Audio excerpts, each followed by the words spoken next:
How's it, Harry? How's it, What a MBF? game!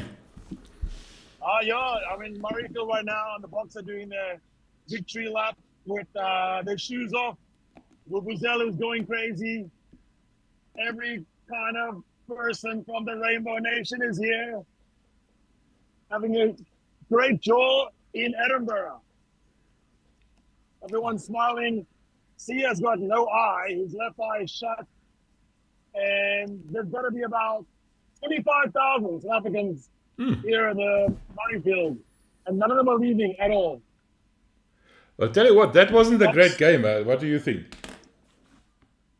Oh, that was one of those games where you come to your visitors, and they put everything on the rock. I think Jaden Hendrickson must have compound fractures on his forearms because there was literally no clean ball on offer.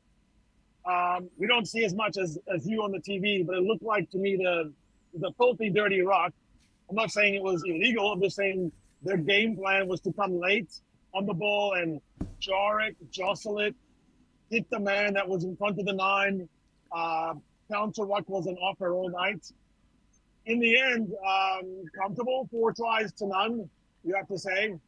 Um, it wasn't easy. It wasn't like we wanted, but then again, New Zealand had to suffer as well in Ireland. Australia had to just nip England, and this is the way it's going to go. It's not supposed to be easy. Scotland came with a plan, and they executed it.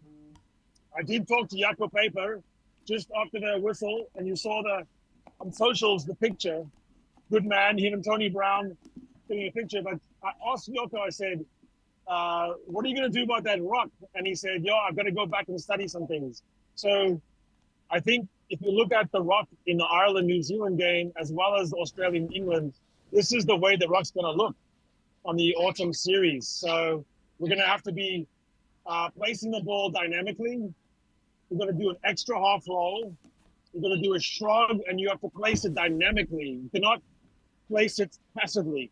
In the second half, there was a big change there. I don't know who said what, but a lot of times when Bucks had the ball, they would roll the ball back, like stuff it back.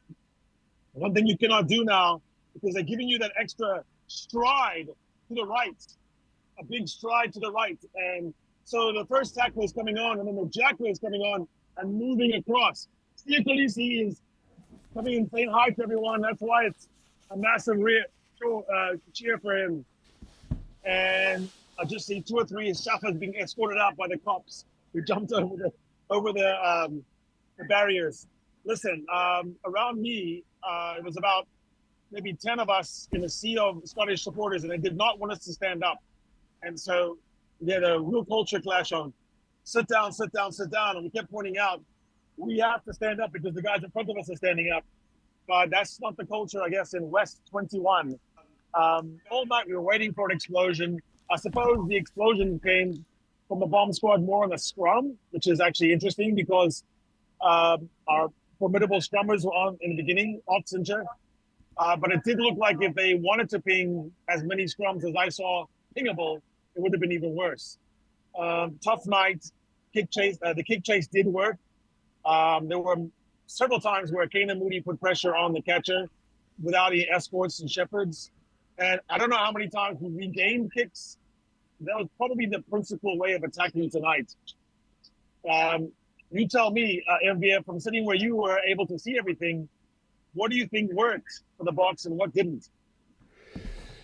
Kane and Moody worked on the wing. We talked about that length and the new access rules and everything. He proved his point there. I mean, how many balls did he take from there? And he got into his stride a little bit towards the end of the game. He played better and better. I think that worked well. I think the center combination worked well. Andre Esthuizen ran over everything that moved. He was quite good. Was rusty in the beginning. He caught up a little bit. Willie had a quietish game, I would think. Mapimpi was brilliant. I think he played well. Jaden Hendrickson to me looked out like he was completely gassed towards the end. I'm worried about his form maybe, but like you said, maybe the fact that he was having such a hard time in the malls because of maybe that tired him out a bit. The wood chipper, you called it, against Ireland, but you also mentioned the game against Ireland against the All Blacks. The All Blacks at halftime decided that they're going to do the same thing. They're going to go into the rucks and malls and place the ball, roll it back, rather than allow Ireland to do what they were doing. The Boks should have taken a lead from that page. Did you think? Yeah, it's a throwback to the old Jean de Villiers. There was a heyday of jackaling, Richie McCaw and then Heinrich Rousseau. And what people would do, instead of getting tackled and then ripping and placing, they would literally just get down and then roll it back and hope for their cleaners to come over it. So it's a more moving target, so that the jackler cannot get over. What the jacklers now in all the Northern Hemisphere teams are doing is taking one step, two step. So the second man in is taking one big giant step over the ball and then one more. And so that's putting them right on top of the 9 every time. Even if they get cleaned, the action around the ball was knocking Jaden over, was causing knock-ons, was creating a mess. And there was a moment there in the middle of the match, I guess right before halftime, where I thought we're safer without the ball. And so kind of go back to old Bok ball of make them play rugby.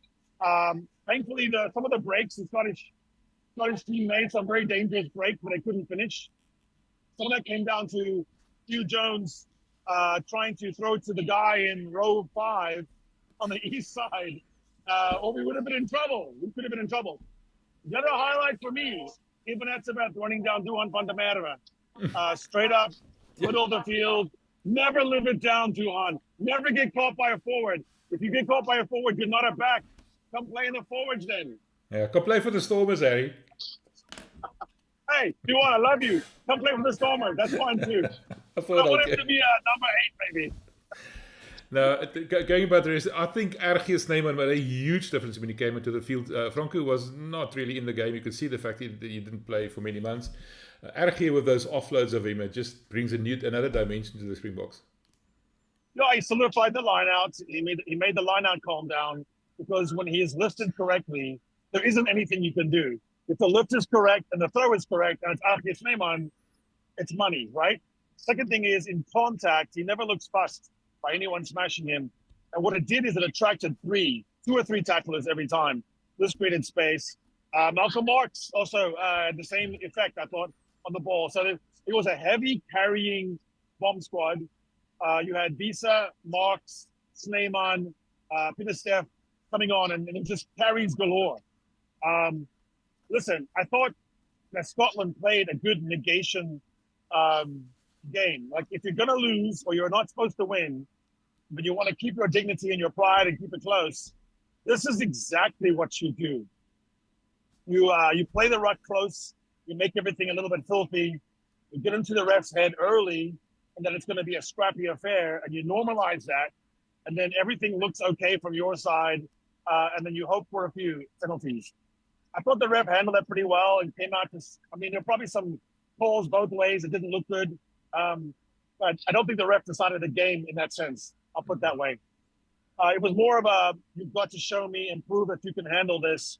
The breakdown was a war zone. And I think that's the way it's going to be. Well, quite frankly, anyone who watched this game is going to think, okay, that first 45, 50 minutes, maybe we can replicate that. England has more bodies, and maybe they could. However, it does also look to me that there was some people, like you said, Sos was rusty. He wasn't quite hitting that outside clean. And he's the one supposed to go outside, not the inside clean. And he just wasn't getting there. And sometimes half a second, half a meter is too late when they have 3 guys over the ball. And also, I wasn't really, so I do agree that Andre Esterhuizen set guys down, which allowed us to stand up. And then guys behind me would say, sit down. So every time he sat someone down, someone yelled at me, some guy tapping with a cane. And I thought, well, I'm not going to fight an old man with a cane. But then the guy behind me did kind of push me and said, stop standing up. And I said, why did you come here? Why did you even come to the game if you're not going to stand up? Thankfully, by the end, the whole crowd did get into it, and we were all rising and falling with the action. But I did think Andre could have gone out the back 2 or 3 more times, and there was space. Billy was motoring on the outside and getting ready to fill that tram. But Andre has to sort of understand, yes, you can smash someone and fold them, but I do want you to look a little bit outside, because that's where Lokanyo Arm can do his lucky magic. was a little bit of a pedestrian today because he wasn't ever getting that good clean ball. So yeah, when we get our first string midfield back, I'm expecting to see a lot better play out of 12, 13. Right, talking about the experimental side, the Kwagga at 8, you and I had our doubts. We know what he did against the Irish at Loftus and Durban. I don't think he worked at 8. I don't think so. What did you think? I just think in the nicest possible way, he's really a bench player. I mean, and so the thing about being a bench player in the Bok team, he's not bad. It's not like you're the worst. It's that his energy fits the final 30 minutes. It doesn't fit the first, where there's really nothing except running into big bodies. So you're running into boulders, and you need to be able to get your knees to the ground. And I'm sure Kwagga is as strong as hell. I ran into Werner Koch on the outside of the stadium, actually, and talk about a little guy who's strong, just, giving him a hug, and you just feel the guy's strength. Kwagga is made of, steel and iron, but he still only weighs 100 kgs. And so it's relatively simple for Gilchrist and Cummings, a Dodge to pick him up and hold him like a baby. And that's the big problem, is when you know that could happen, when the choke tackle can happen, it makes everyone else have to work harder. You don't have to get Jasper Visa to the ground if you're his teammate. He's going to get to the ground by himself. When you get to ruck beyond the ball, which is what the All Blacks did against Ireland, get your cleaners and your ruck beyond the ball, kind of in groups, that way the referee thinks it's legal, and then you have quick ball. When you have to save your go-forward ball from Kwagga, it's a big debilitation. It's disability on attack. Second, sometimes he tries to make up for his weakness in the carry. You can just feel him seething with anger, and then he tries to get over the ball and goes for too much. And it looks too obvious. So then he gets pinged. So for me, he's got to be the bench player, one of the best bench players in history. So it's not an insult. But I think on the front end, you need proper heavy carriers. You put Visa in at the start of that match, just like you did it if it was Loftus or Durban against the Irish, different outcome. Literally unbeaten this year if you have the proper heavy carriers, because so many times you just got to reload and get your guys some breather, settle them down, have a strong ruck exit. The final thing I will say too is on the exit game. I think it's very important when you're the visiting team, to exit clean and nice and quick. I don't think you want to take any chances away from home, which is every time you try to do a fancy exit or a 3-phase exit, I feel like we get caught.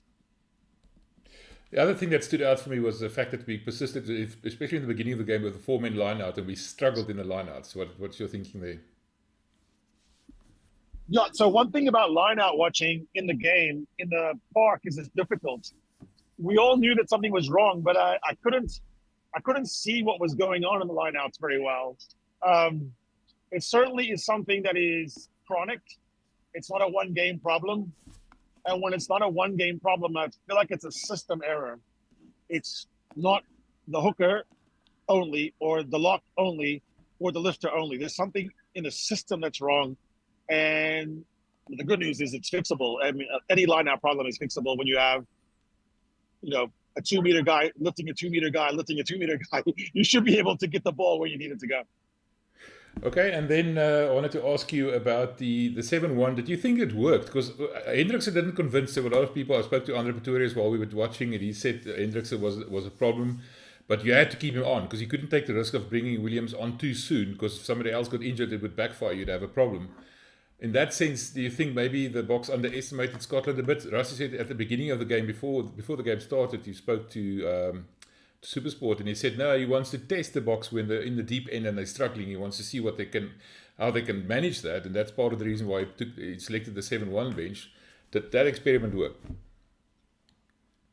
So, what is the 7-1 supposed to do? I suppose it's to be able to empty your tanks in the first half if you're a forward. So in that sense, it did work. You still have to have one guy go all the way. Was that Eben this time? Yeah. I'm not sure. Okay, so you have Eben going all the way. In a sense, it worked.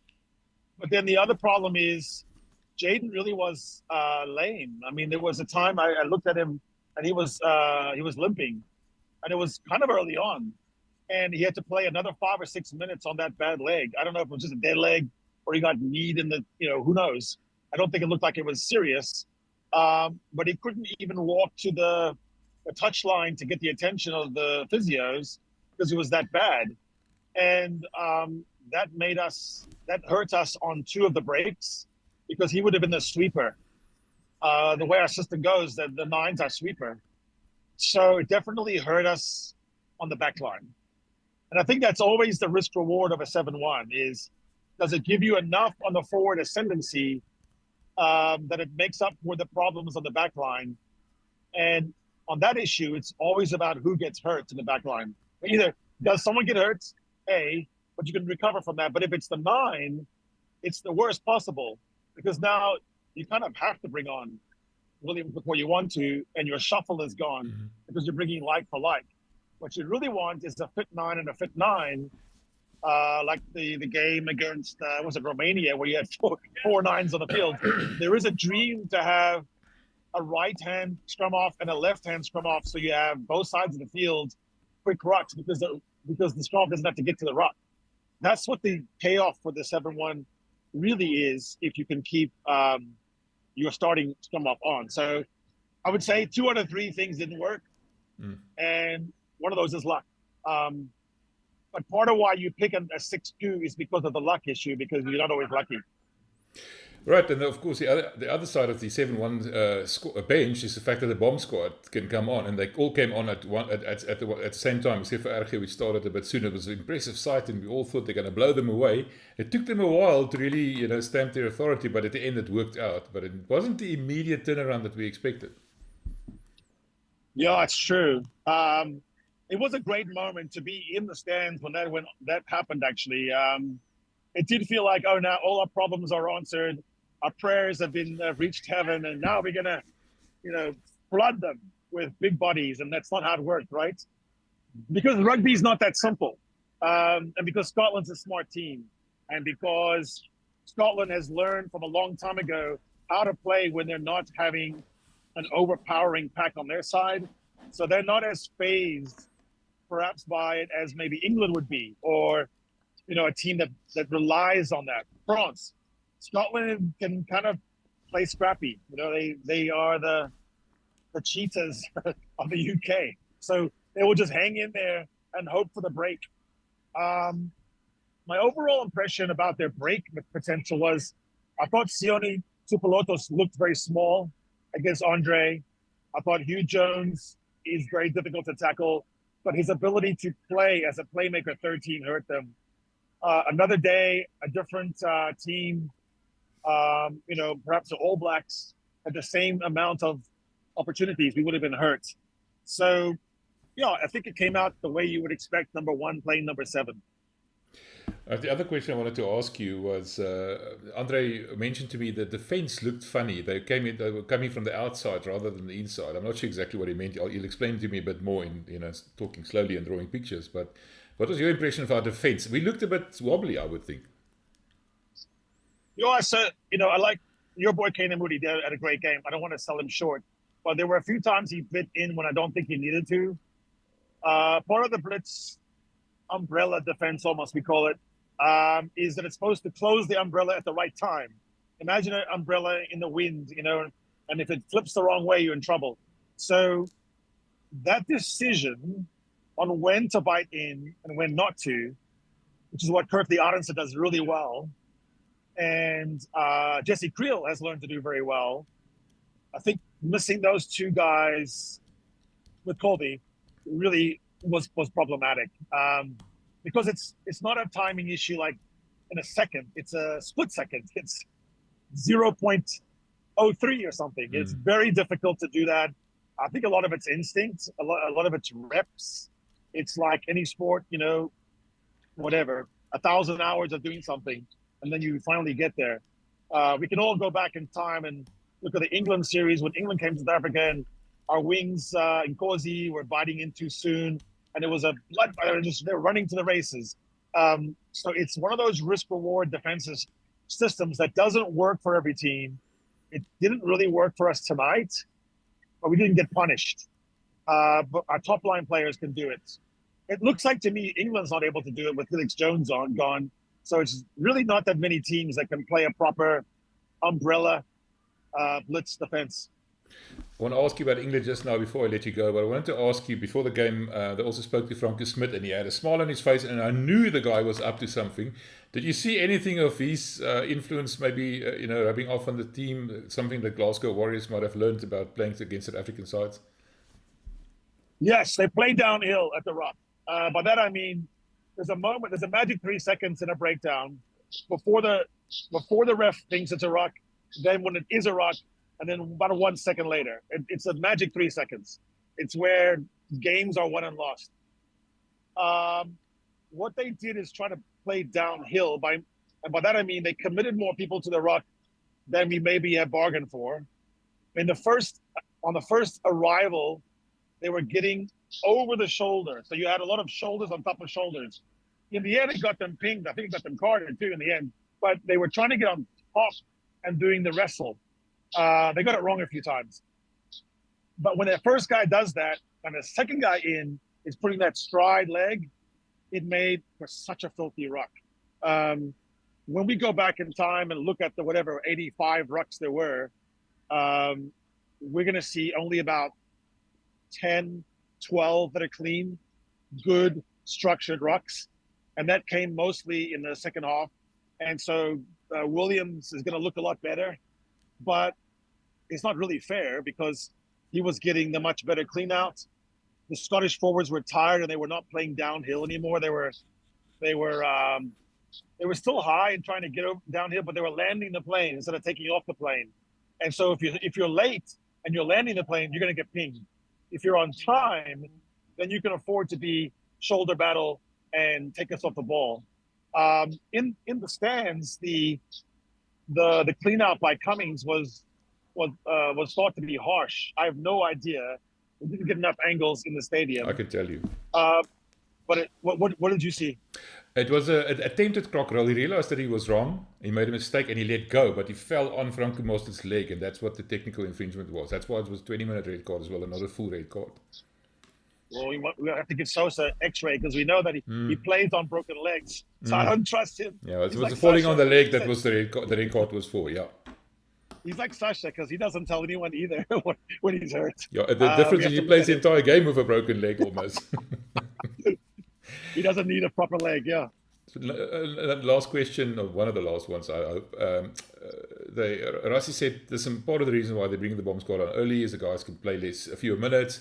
6 they turn around to England. But now Sears can't see if he was on eye, and even played the full 80.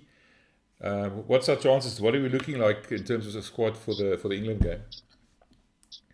Ibn plays a lot of minutes fine. I mean, he either gets hurt or he doesn't. But if he's not hurt, he's a high minutes guy. Even in his French club, he played 6. He played blindside blank, and he can motor. I think he's okay. I do think that we need to look at our loose trio and not be foolish about it. Like I said, they didn't punish us for it, but another day, I think starting Kwagga at 8, it's a bad idea. So I look for a return, and obviously, heavy carrier Jasper is going to be fine. I mean, he was one of the players of the year in English leagues, maybe twice, and he's one of the heaviest minutes guys. He can handle. I think we have plenty of reinforcements. It might be nice against England to have someone on the bench that's a tearaway, gas, petrol, smash and grab, Formula One kind of forward, Hanekom or somebody like that, because I think there is space to be had against England. Australia showed that late in the game, there's tries on offer. So it'd be interesting to me, instead of going heavy bomb squad, let's just start the best available team, tuck in our specialist bench guys like Kwagga, but also throw in a guy who's there for the running. England's hurting, and England's been losing in the same way every time. You know how frustrating that would be if that was your team, to lose leads that you think you must have kept. And George Ford coming on and sort of doing something. In this case, throwing a lazy pass that gets picked up by Kellaway, runs away and scores.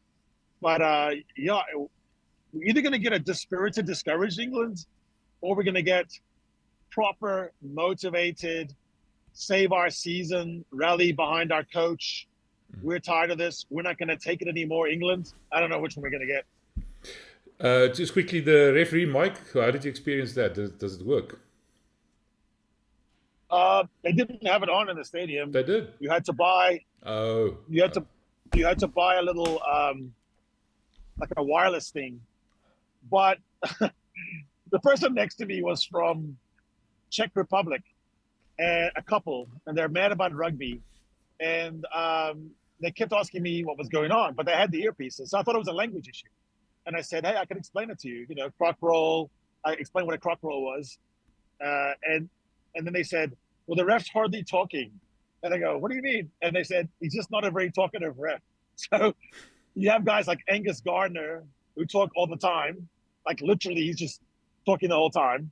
And then you have refs who are maybe not as articulate, and everything in between. So just like every experimentation, we're going to see how it works. But I do like it in general. It's funny here in Murrayfield, they have a screen and they explain every call as well graphically. So there'll be a whistle, and then it'll show on the screen scrum, and then it says reason for scrum, knock on. So I was spending most of the match thinking, what other reason is there for a scrum? Yeah. I couldn't think of one. On penalty, I get it, but for scrum, I'm like, wait, what is the other reason for a scrum? Well, there was a reason for a scrum right towards the end when it was a penalty, remember? Yeah, it's true. Yeah. Just one last question. I promise you, I want to spend another hour talking to you, but I watched, Corné and I, my wife, we watched that, and I showed her the Piper standing on the roof on his own, and the crowd singing in the second verse, they keep quiet. Was it worth your while to travel to Murrayfield? What was the atmosphere like? You know, what did you experience? I really like Murrayfield. I love it. So on the west side, there's way too much ground between the spectators and the field, but on the east side, you're right on top of it. So that's adds to the magic. I like grounds that have that think about the spectator first and foremost when they create their scale and size. Second, they have real proper musicians and rock bands, you know, warming you up. Outside the stadium, have a huge screen showing the warm-up game, Wales versus Fiji. That allows people to gather and they feel like they're at a game before the game. Nobody does food like Murrayfield. There's every kind of food, and it's a circle in food trucks, and there's no wait. The longest wait you might have will be for the Guinness truck, but most of the trucks, no matter what time of the game or before the game, it's nothing. You just walk up and get your stuff. Plenty of loos, gender neutral as well as gender if you want. So you never have to wait for that, or you can just piss into the wind in the darkness. Let's see. The crowd, like I said, is a bit sedate. You know, that's what puritanic came across like that, subdued over on TV. Yeah, it's interesting because Scottish are either like on the piss, you know, train spotting, or they are the most puritanical of people. And if they're grumpy, they just get grumpier and quieter. They fold their arms, sit back, and yell at you if you stand up. So at a moment, after being yelled at by this guy, hit with a cane, a lady dropped her cane. I guess I was in the section for canes. So I ran down and rescued the cane before it fell all the way down, brought it up, and then announced to the whole crowd, sorry I stood up. And then I got a good applause for that. Sarcasm. And for that, I got some handshakes. No, so the way we watched the game from their eyes, I could see why they felt aggrieved. They thought there were some tough calls here and there, and they felt like the score didn't flatter them. But in the end, 32-15 doesn't lie, right? That's a proper spanking at home.